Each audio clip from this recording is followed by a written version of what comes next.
प्रभु तेरी वाणी जीवन की रोटी, नयनों की ज्योति, अंधेरा मिटाती।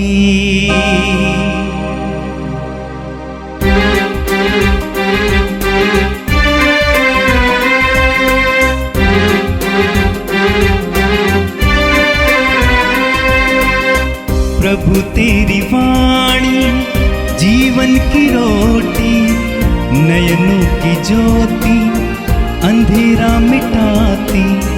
प्रभु तेरी वाणी जीवन की रोटी, नयनों की ज्योति, अंधेरा मिटाती। वाणी वाणी वाणी वाणी वाणी पवित्र है, शाश्वत है, जीवन का मन्ना है। 2 जुलाई बृहस्पतिवार वर्ष 2। पहला पाठ नबी आमोस का ग्रंथ, अध्याय 7, पद संख्याएं 10 से 17 तक। जाओ, मेरी प्रजा इस्राएल के लिए भविष्यवाणी करो। बेतेल के याजक अमस्याह ने इस्राएल के राजा यरोबाम के पास यह संदेश भेजा, इस्राएल में ही आमोस आपके विरुद्ध षड्यंत्र रच रहा है। देश उसके भाषण सह नहीं सकता, क्योंकि आमोस ने यह कहा है, यरोबाम तलवार के घाट उतारा जाएगा और इस्राएल अपने स्वदेश से निर्वासित किया जाएगा। बेतेल के याजक अमस्याह ने आमोस से कहा, ए नबी, यहाँ से चले जाओ, यूदा के देश भाग जाओ, वहाँ भविष्यवाणी करते हुए अपने जीविका चलाओ। बेतेल में भविष्यवाणी करना बंद करो, क्योंकि यह तो राजकीय पुण्य स्थान है, यह राज मंदिर है। आमोस ने अमस्याह को यह उत्तर दिया, मैं ना तो नबी था और ना नबी की संतान। मैं चरवाहा था और गुलर के पेड़ छांटने वाला। मैं झुंड चरा ही रहा था कि प्रभु ने मुझे बुलाया और मुझसे यह कहा, जाओ, मेरी प्रजा इस्राएल के लिए भविष्यवाणी करो। अब तुम प्रभु की वाणी सुनो। तुम तो कहते हो, इस्राएल के विरुद्ध भविष्यवाणी मत करो, इसहाक के वंश के विरुद्ध वकवाद मत करो। किंतु प्रभु यह कहता है, तुम्हारी पत्नी यहाँ नगरवधु बन जाएगी, तुम्हारे पुत्र पुत्रियाँ तलवार के घाट उतार दिए जाएंगे और तुम्हारी भूमि जरीब द्वारा बांट दी जाएगी। तुम स्वयं एक अपवित्र देश में मरोगे और इस्राएल अपने स्वदेश से निर्वासित किया जाएगा। यह प्रभु की वाणी है। संत मत्ती के अनुसार पवित्र सुसमाचार, अध्याय 9, पद संख्या 1 से 8 तक। आज का मूल वचन है, वे ईश्वर की स्तुति करने लगे जिसने मनुष्यों को ऐसा अधिकार प्रदान किया है। यीशु नाव पर बैठ गए और समुद्र पार कर अपने नगर आए। उस समय कुछ लोग खाट पर पड़े हुए एक अर्धांग रोगी को उनके पास ले आए। उनका विश्वास देखकर यीशु ने अर्धांग रोगी से कहा, बेटा, ढारस रखो, तुम्हारे पाप क्षमा हो गए हैं। कुछ शास्त्री मन ही मन सोचने लगे, यह ईश निंदा करता है। उनके ये विचार जानकर यीशु ने कहा, तुम लोग अपने मन में बुरे विचार क्यों लाते हो? अधिक सहज क्या है, एक कहना तुम्हारे पाप क्षमा हो गए हैं, या ये कहना उठो और चलो फिरो? किंतु इसीलिए कि तुम लोग ये जान लो कि मानव पुत्र को पृथ्वी पर पाप क्षमा करने का अधिकार मिला है। तब वो अर्धांग रोगी से बोले, उठो और अपनी खाट उठाकर घर जाओ। और वह उठकर अपने घर चला गया। यह देखकर लोगों पर भय छा गया और वे ईश्वर की स्तुति करने लगे, जिसने मनुष्यों को ऐसा अधिकार प्रदान किया है। यह प्रभु का दिव्य सुसमाचार है। प्यारे भाई और बहनों, आज का प्रथम पाठ जो हमने नबी आमोस के ग्रंथ से सुना है, अध्याय 7 पद संख्या 10 से 17 तक। नबी आमोस यीशु के पूर्व 760 से 755 तक ईश पूर्व में BC में भविष्यवाणी करने के लिए इस्राएल भेजे गए थे। वे यहूदा राज्य के निवासी थे। यहूदियों के उस समय 2 राष्ट्र थे, एक यहूदा, दूसरा इस्राएल। आमोस यहूदा देश के निवासी है और वे पेशे से भेड़ों को चराते थे और वो स्वयं कहते हैं वो गूलर का पेट छाटते थे, खेती करते थे। परंतु प्रभु की वाणी उन्हें सुनाई दी। प्रभु ने उनको बुलाया और कहा, तुम जाओ इस्राएल देश में जाओ, आप वहां पर बेतेल जाओ। यहाँ पर यहूदियों का एक इस्राएलियों का एक मंदिर बना हुआ है और वहां पर जाओ, भविष्यवाणी करो। बेतेल का अर्थ है प्रभु का घर, परंतु वहां पर देवी देवताओं का भी मंदिर थे। इस्राएल उस समय संपन्न देश था, शांति, चारों ओर शांति, अच्छा व्यापार व्यवसाय, पड़ोसी देशों से रिश्ता और हर प्रकार के दल दौलत से खुश। ऐसे देश में आकर नबी ने भविष्यवाणी करना शुरू किया, क्योंकि ईश्वर ने उनको उधर भेजा है कहने के लिए कि सर्वनाश आने वाला है यदि तुम लोग पश्चाताप नहीं करोगे। वहां पर पेशे के नबी रहते थे, जैसे ज्योतिषी जैसे लोग, सूदसेयर्स जैसे लोग, दो आदमी को चेहरा देखकर उनके मनपसंद बातें करते थे।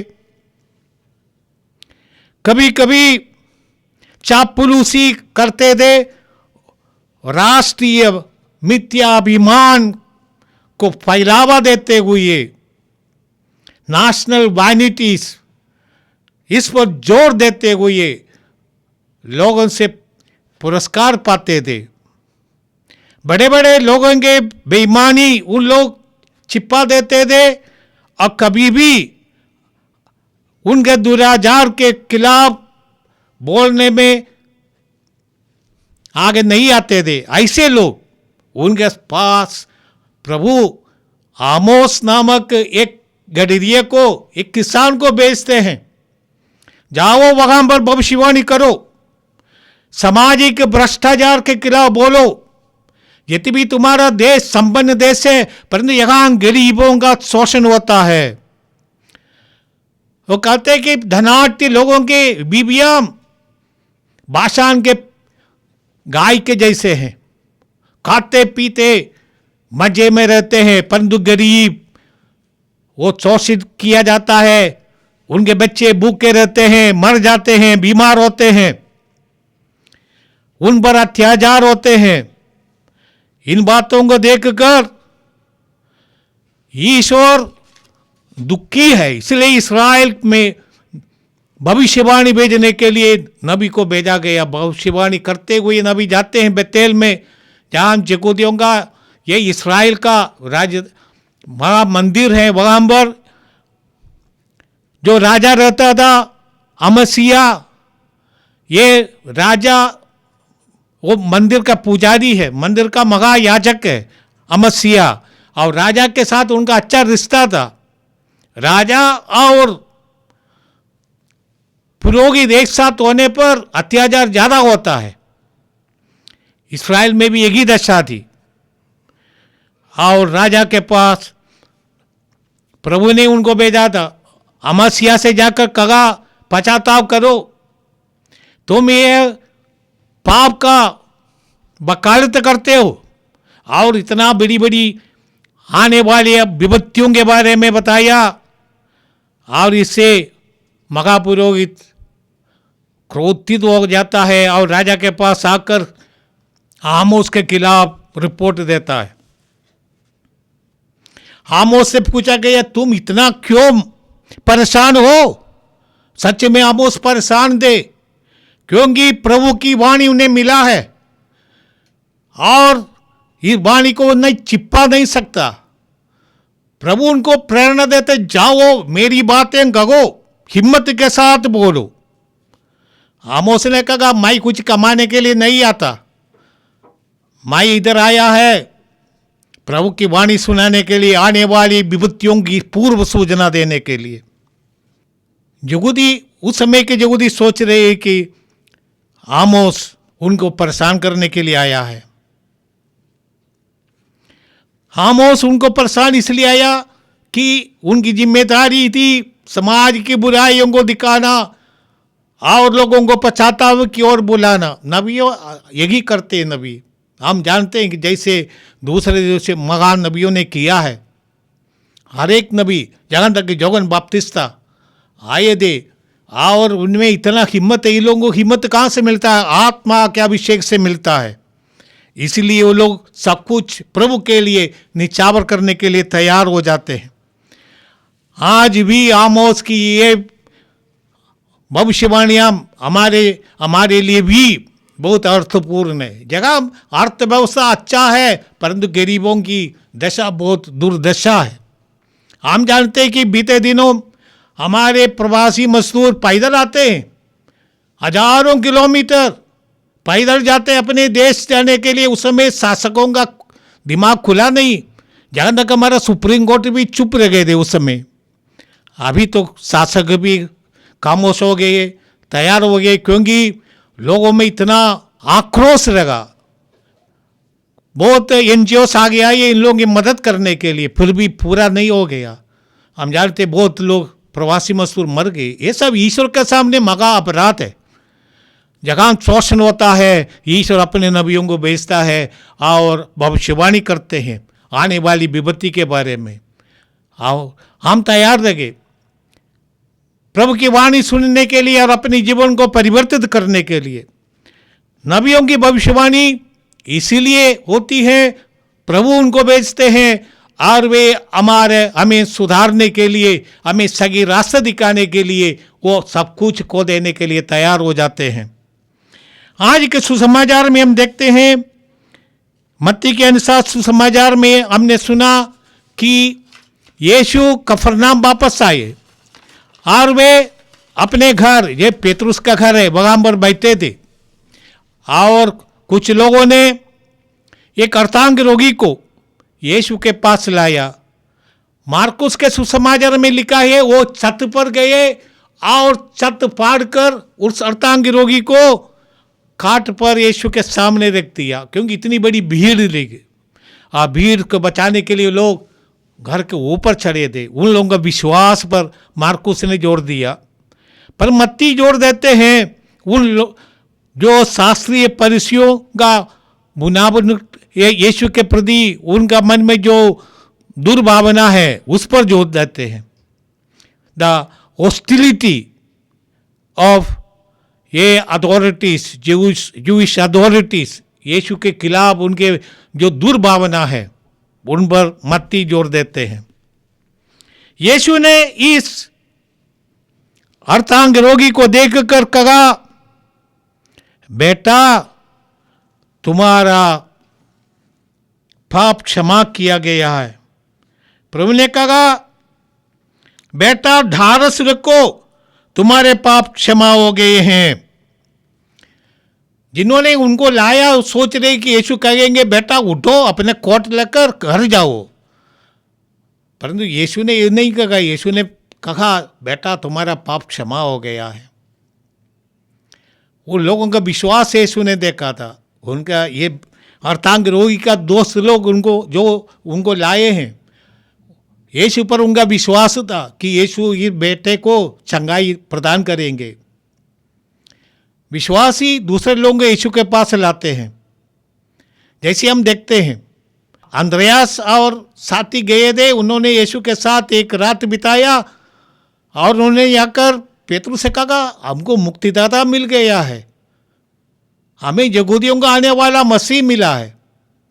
हम देखते हैं समारी स्त्री जब उन्हें यीशु को देखा पाया, तब जाकर अपने गांव वालों से कह रहे हैं, आने वाला मसीह को मैंने देखा है, आप भी आकर देख लीजिए।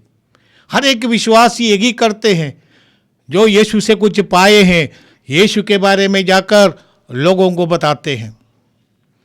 इसी तरह ये अर्धांग रोगी के दोस्त भी उनको लाया, सोचा कि यीशु उनको देखते देखते, उनकी दुर्दशा देखते देखते अनुकंपा से भरे होकर कहेंगे, उठो अपने कोट लेकर घर जाओ। परंतु यीशु ने कहा, बेटा ढारस रखो, तुम्हारा पाप क्षमा किया गया है। क्योंकि बहुत ऐसे बीमारियां हैं जो पाप के कारण बढ़ते हैं। क्योंकि मनुष्य शरीर है, आत्मा है, और हम साइकोलॉजी भी हमारे साथ है। इसे शरीर सार्स जो हमारा शरीर है भौतिक है, साइक और थोड़ा स्पिरिचुअल है, परंतु आत्मा जो ईश्वरीयता हमें है, हम ये तीनों का इस सम्मिश्र एक एंटिटी है, एक सत्व है, और एक का असर दूसरे पर पड़ता है। जो आत्मा जो बीमार है, पाप के कारण बीमार हो जाता है, उसका असर शरीर पर पड़ता है। बहुत से ऐसे रोग है पाप के कारण रोगी बन जाते हैं। जब पाप की क्षमा होती है, रोग से उनको मुक्ति भी मिल जाती है। आज प्रभु ने ये दिखाया कि उन्हें अधिकार है पाप क्षमा करने का। इसलिए प्रभु ने शास्त्रियों फरीसियों से कहा, ये कहना कौन आसान है, मुख से बोलना तुम्हारा पाप क्षमा किया गया, कोई देखता नहीं, पाप आंधरी की बात है, या ये कहना उठो तुम्हारा काट लेकर घर जाओ। प्रभु ने कहा, तुम ये जान लो कि मानव पुत्र को पाप क्षमा करने का अधिकार है। इसलिए उस अर्धांग रोगी से कहा, उठो अपनी खाट उठाकर घर जाओ। और वे उठ खड़े हो गए, उनको चंगाई मिला, शब्द मात्र से उनको चंगाई मिला और अपने घर चला जाता है। लोगों ने ये देखकर प्रभु ईश्वर की स्तुति करने लगा, कहा मनुष्यों को जैसा अधिकार प्राप्त है, यीशु को इस तरह का अधिकार प्राप्त है। हम जानते हैं शब्द मात्र से यीशु ने आंधी तूफान को समाप्त कर दिया, शांत हो गया। यीशु ने कहा शांत हो जाओ, प्रकृति पर उनका अधिकार है। मृतों को जिलाया, कहा उठ खड़े हो जाओ बेटा, अरे मृत खड़े हो जाए। जैसे जायरूस की बेटी और नईम की विधवा, उनका बेटा और लासरूस, इन लोगों पर यीशु ने ये दिखाया कि ईश्वर का अधिकार है रोगियों को चंगाई देने का। और आज प्रभु दिखाते हैं पाप क्षमा करने का अधिकार है। यीशु ने यह अधिकार अपने शिष्यों को दिया। पुनरुत्थान के दिन जैसे हम योगन का सुसमाचार अध्याय 20 पद संख्या 23 में पढ़ते हैं, यीशु ने अपने शिष्यों से कहा आत्मा को ग्रहण करो, और इसके बाद कहा तुम जिन लोगों का पाप क्षमा करोगे वे अपने पापों से मुक्त हो जाएंगे, और जिन लोगों के पाप क्षमा नहीं करोगे वे अपने पापों से बंधे रहेंगे। यह अधिकार शिष्यों को दिया, और ये सदा मानव जाति के लिए कलीसिया के माध्यम से प्रभु आज भी यह अधिकार का इस्तेमाल करते हैं। ऐसे लोग जिन्होंने प्रभु ने चुना, जिन्हें हमें पवित्रोदाई का वरदान दिया और प्रेरितों के उत्तराधिकारियों के द्वारा हस्त आरोप से हस्त ये अधिकार आत्मा का अभिषेक के द्वारा पुरोहितों को मिलता है। और ये अधिकार कलीसिया का अधिकार है, पुरोहित का अधिकार नहीं, कलीसिया का अधिकार। इसके द्वारा पाप क्षमा करने का अधिकार पुरोहितों को दिया जाता है। पाप क्षमा का वरदान आज भी कलीसिया में प्रभु ने दिया है और उपलब्ध है। और हर पापी अपने पापों पर पश्चाताप करके जब प्रभु के पास आते हैं, पाप क्षमा का संस्कार ग्रहण करते हैं, उनको पाप क्षमा जरूर मिलता है, क्योंकि यीशु के नाम पर पाप क्षमा किया जाता है। आइए हम प्रभु को धन्यवाद दें इस महान कृपाओं के लिए। प्रभु आज भी क्रियाशील है, हमें हर प्रकार के बंधनों से मुक्त कर देते हैं।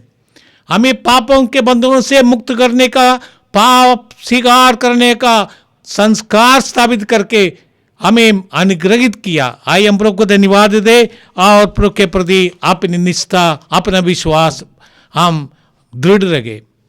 ये सर्वशक्तिमान पिता, हम तुझे धन्यवाद देते हैं। हे प्रभु, तू आज भी हमारे जीवन में क्रियाशील है। पवित्र वचनों के द्वारा और पवित्र संस्कारों के द्वारा तूने कलीसिया को अधिकार दिया है पापियों को क्षमा करने के लिए।